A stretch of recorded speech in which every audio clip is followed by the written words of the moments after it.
Let's talk about money. A tricky subject, I know.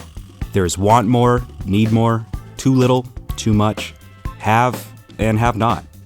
It's what we work for, what funds our lives, factors into our decisions every day. And it can be intimidating to talk about, because money is a fickle subject, especially when we get into the concept of money management. And what about a major life change, like when a new grad first enters the workforce, or if you endure an unfortunate midlife event? How does one navigate the murky waters of money and finances in those scenarios? It's complicated, complex, and frankly pretty scary. But with some insights and tips from our two guests today, navigating the ups and downs, the ebbs and flows of finances can be a little bit easier.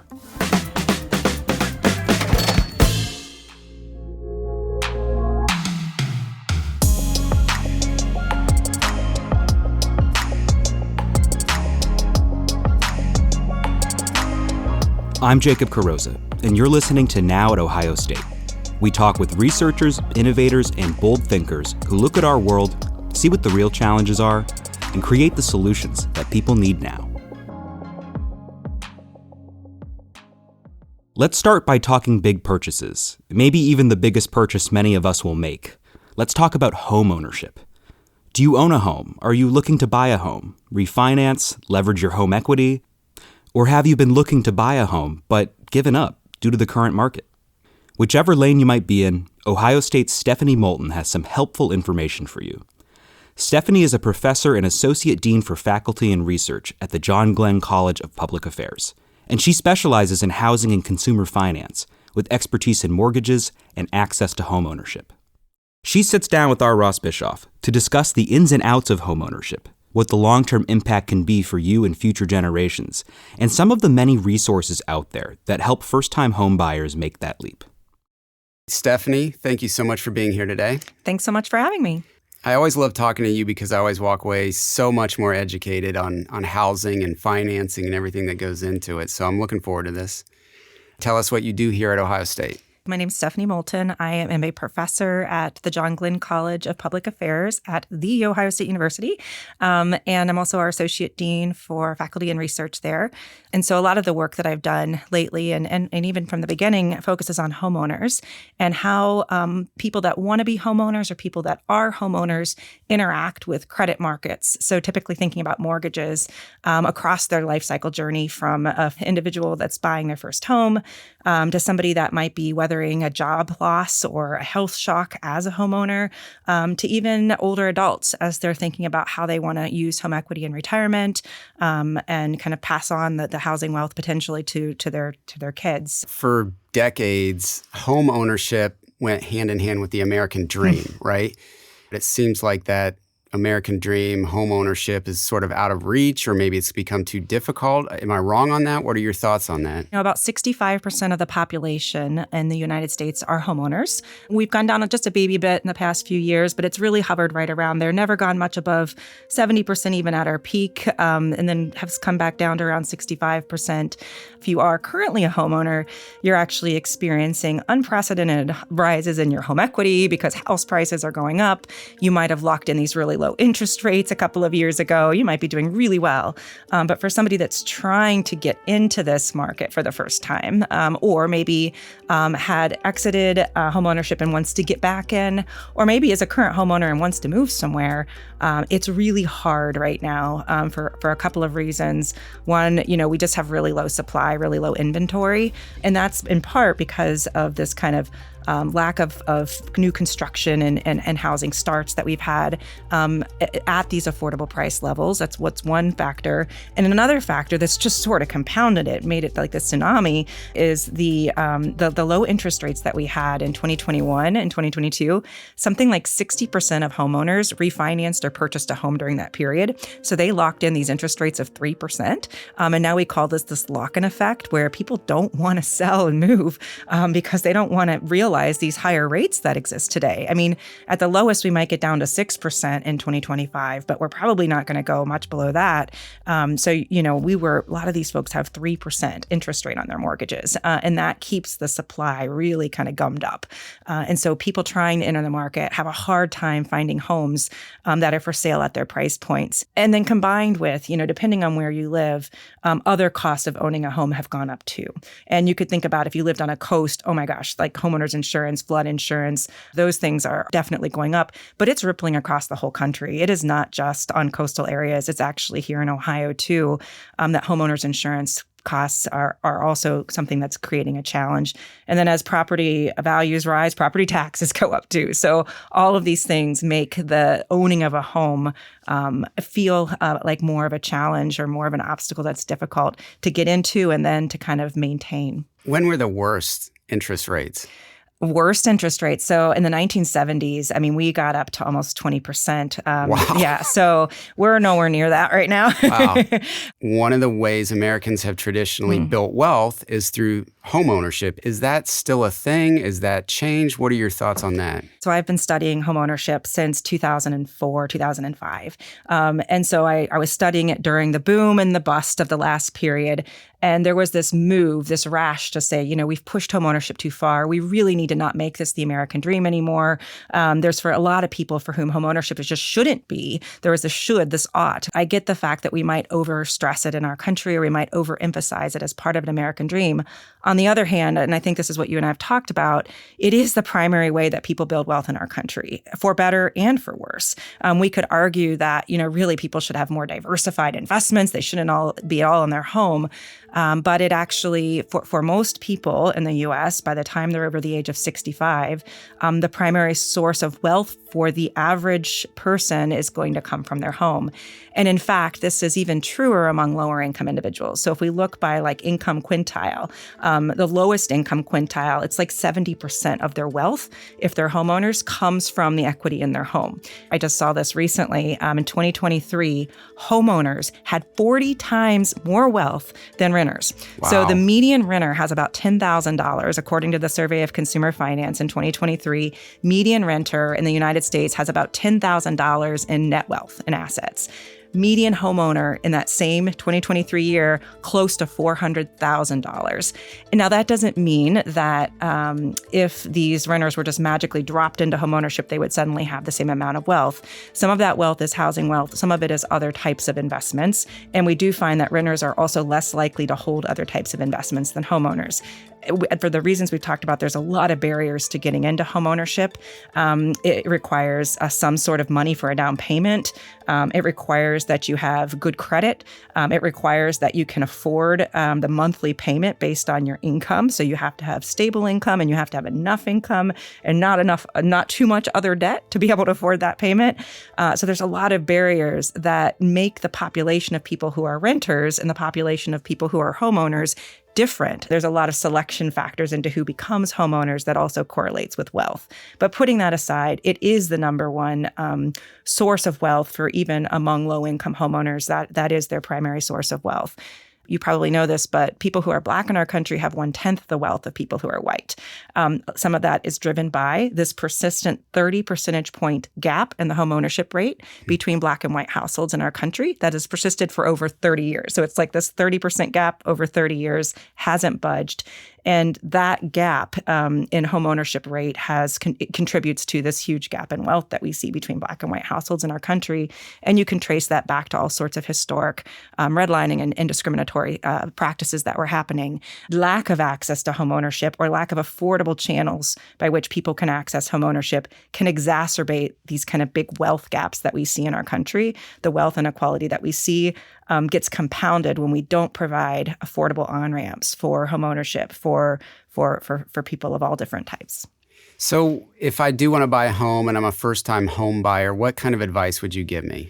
So Ohio Housing Finance Agency, for example, is the state housing finance agency in Ohio, and they provide programs for first-time home buyers, including oftentimes a lower interest rate on the mortgage, but then also down payment assistance. The majority of first-time home buyers get their down payment from their parents. But if their parents didn't own a home, they may not have the wealth to give them to buy a home.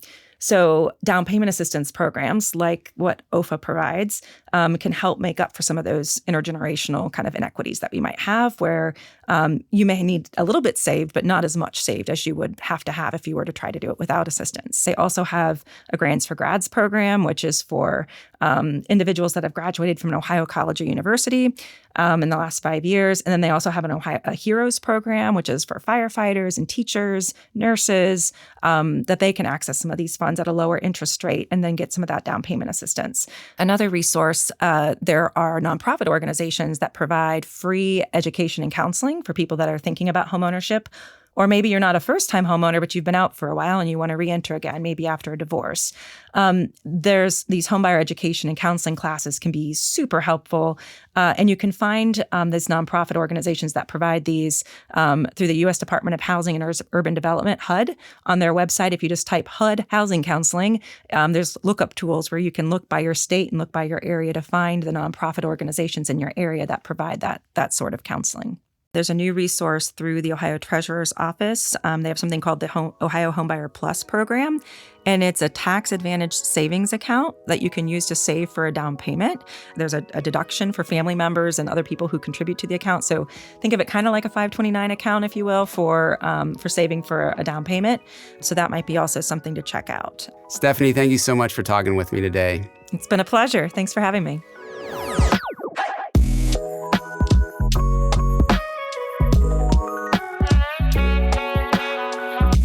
Now let's talk long-term financial stability. From the new grad to the young professional to midlife, how exactly does one improve their net worth, grow their finances rather than treading water from day to day? Enter Sam McCoy. Sam is a financial advisor and president of his own wealth management firm, Tenacity Private Wealth. A two-time Ohio State grad, Sam is also a member of the alumni board of Ohio State's Fisher College of Business, and he's part of the Ohio State Estate and Gift Planning Professional Advisory Council. He talks with R. Ross Bischoff about strategies to build wealth over time, ways to save, and tactics to grow your finances, no matter what life stage you're in. Sam, thank you so much for joining us today. Yeah, no, my pleasure. Thank you for having me. Could you maybe just introduce yourself to our audience and tell us what your connection to Ohio State is? My name is Sam McCoy. I'm a financial advisor. I own my own wealth management firm called Tenacity Private Wealth. I am a born and bred Buckeye. Grew up in Columbus. My grandfather was the dean of the business college. Oh, wow. From 1959 to 74. His sons, my dad, everybody, all Buckeyes. And then I myself am a double Buckeye. So I have an undergrad from Fisher in accounting and then a master's in accounting as well. And then post-college, I've remained involved with Fisher as a member of the alumni board at Fisher, and then I'm also a part of the Ohio State Estate and Gift Planning Professional Advisory Council. If you had to boil it down, maybe what is one asset people need when it comes to building long-term wealth?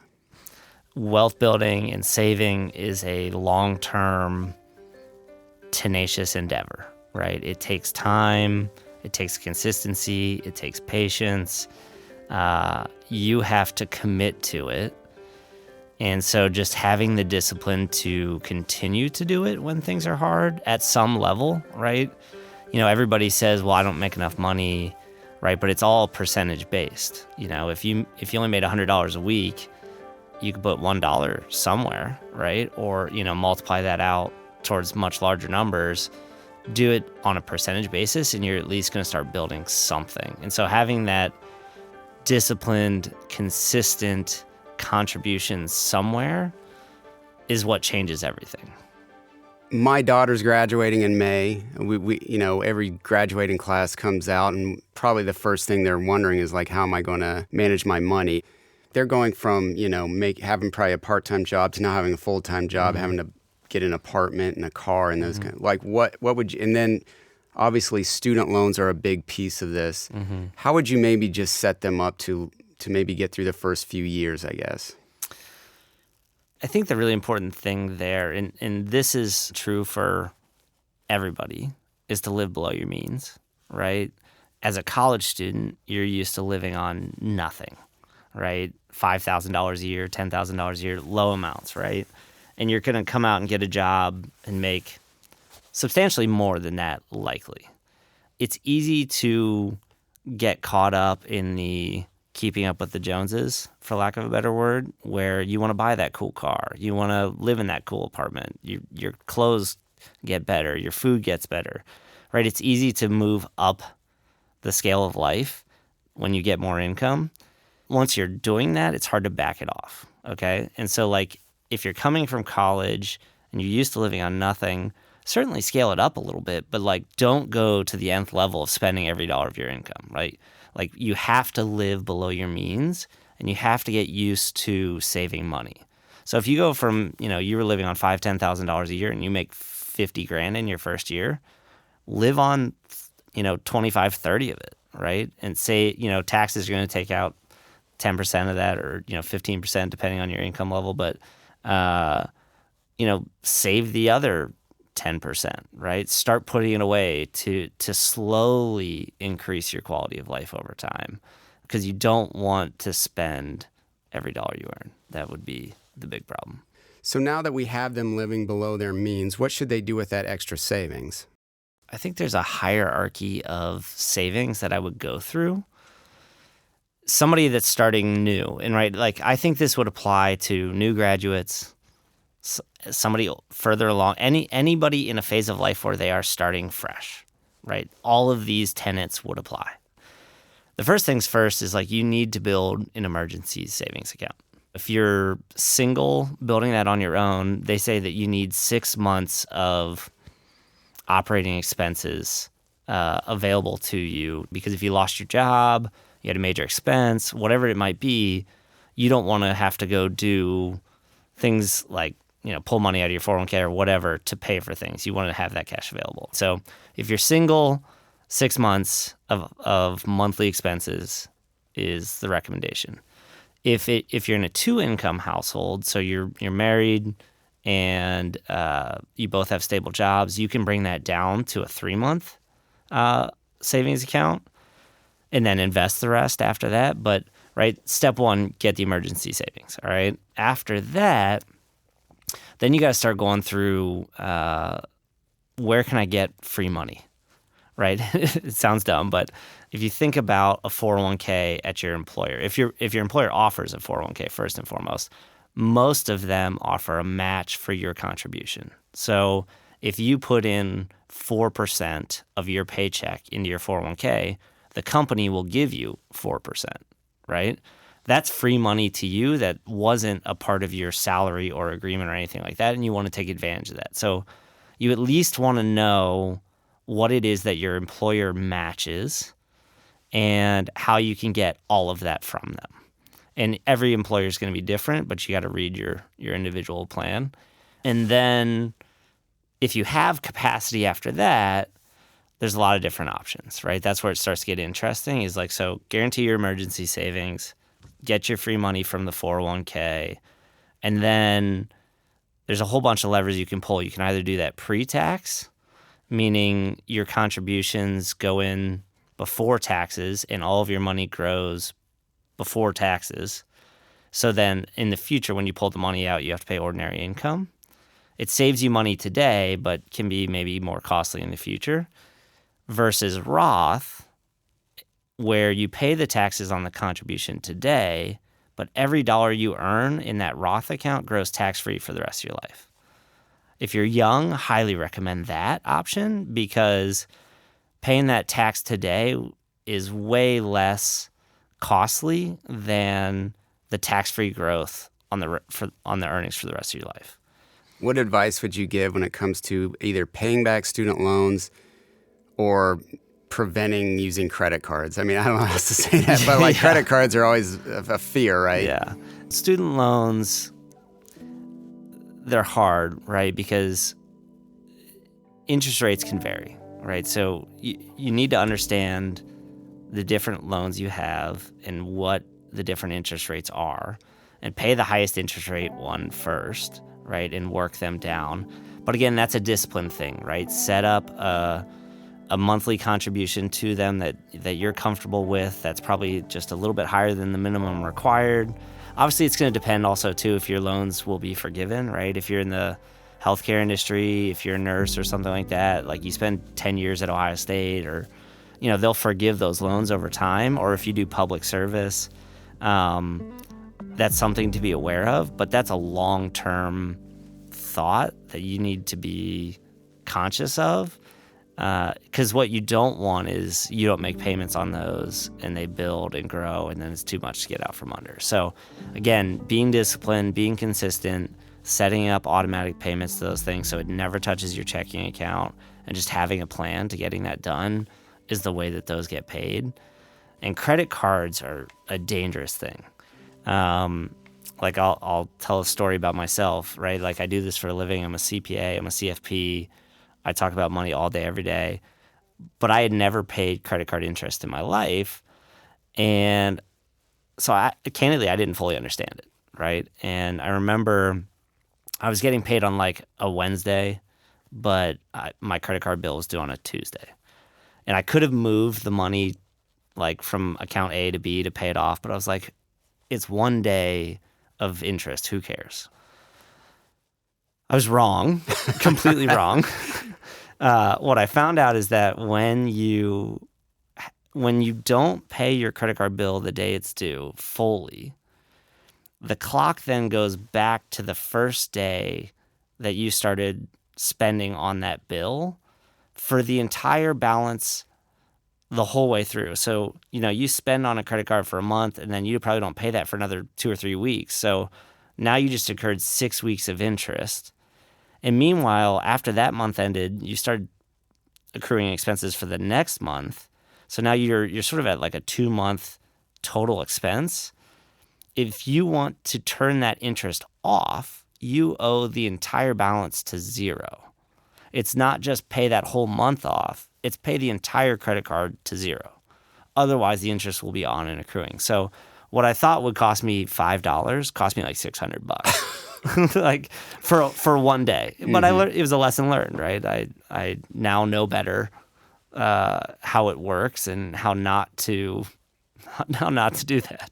The house always wins. Yeah, like always, that's what. always. So the moral of the story there is, right, is like, don't get into credit card debt. Right. Interest, right. Like pay that bill off monthly, because those rates are astronomical, right? Some of them are 20-30% depending on the card, and that's a dangerous game to play, because it's really hard to get out from under that. So switching now to somebody who maybe is starting over, say somebody had a death of a partner, or maybe they're enduring a divorce. What kind of advice would you give them if they're trying to get back on track? I don't think it's too different than the young graduate, because I think those tenets are the same, right? It's a little bit more complicated at that point because maybe you have kids, or life is just more expensive. But the basics and the fundamentals are the same, right? You need to build an emergency savings. You need to automate things. You need to pay yourself first. You need to set those things in motion so that they can work for you over time. The time value of money is real. The sooner that you start things, the easier it will be for you, right? Because compounding money over a 60-year time period versus a 30-year versus a 10 is significant. So if you have less time, you're further along in that picture, then you need to be a little bit more aggressive about those things. Your lifestyle needs to pare back pretty significantly, and you need to adjust your expectations, right? And what those expectations are I need to save more, I need to spend less, I need to work longer, and when I do retire or whatever, my goals are going to be different. And sometimes that's a hard pill to swallow, but sometimes that's cards people are dealt. I was going to ask you as a follow-up, somebody who maybe comes to you, I'm 50, I don't have much in retirement, what should I do? It's tough, right? Because they're not going to like the answer. And the answer is not good, right? It is start saving aggressively, change your expectations, and you're going to work longer, right? Depending on what you think about Social Security and whether it's going to be there or not, it's a pretty amazing tool. if people can get to their full retirement age at 67 or 68, and collect that check from Social Security if they've been paying into it over time, like for a lot of Americans, that is their retirement. And it's incredibly helpful and beneficial and very material to the results. I'll say that. Sam, this has been wonderful. Thank you so much for being here today. Yeah, no, it's my pleasure. I really appreciate the time and the conversation. So thank you for having me.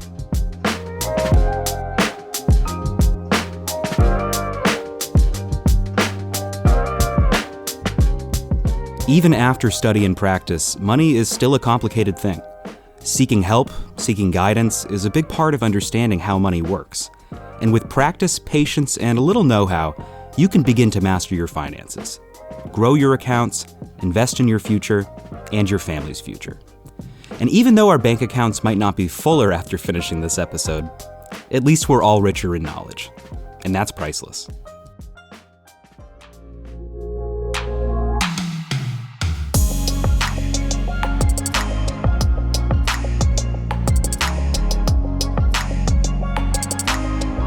Now at Ohio State is produced by the Ohio State University's Office of Marketing and Communications.